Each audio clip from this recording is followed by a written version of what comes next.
سلام علیکم. سلام علیکم. ماشاءالله. من محمدی از اون نشادم. پس باید بیاین هر کدوم یه بوس به من بدی. احوال چطوره سردار؟ آزاد. ببینم این نقاشی خودته؟ باریکلا.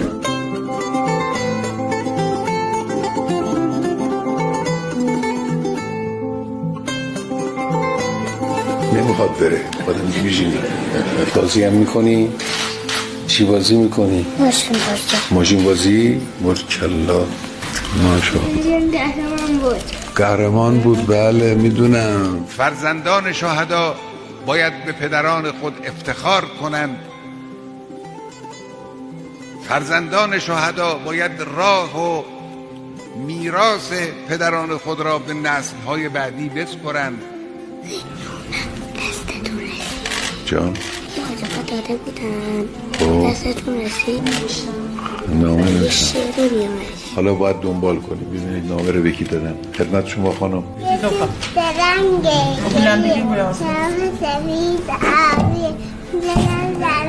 گل برو گل بری یا خونه گل.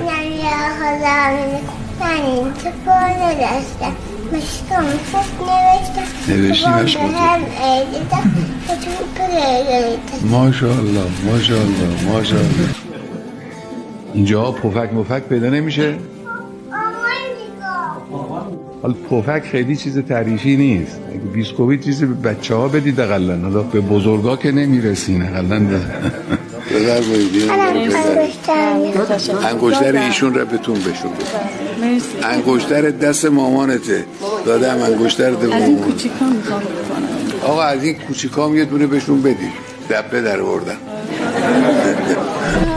جون انگشتر میخوام. کی بهت گفت اینو بگی؟ بابا جون کی بهت گفت؟ خیلی خوب خیلی خوب.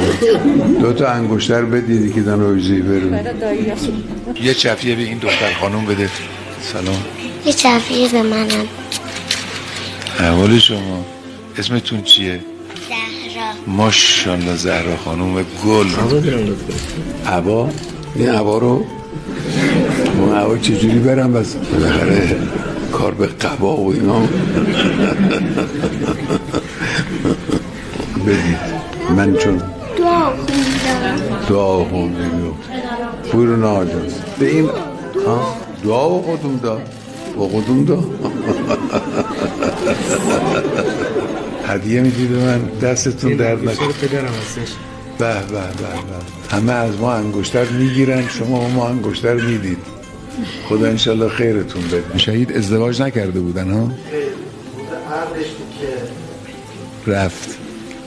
نه فقط به افرادی مثل شهید شما میبالیم، بلکه به امثال شماها هم میبالیم. همینی که پدر شهید، مادر شهید، همسر شهید، فرزند شهید صبر میکنن بر این مصیبت، خود این یک ارزش بسیار بالایی است. بسیار بالا. اولئک علیهم صلوات من ربهم و رحمه. شما باور میکنید که خدا به شما صلوات بفرسته؟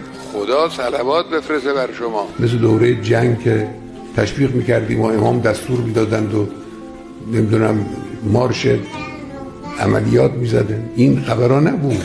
اما در این حال این جوونا با شوق، با التماس، با علاقمندی بلند شدن رفتن.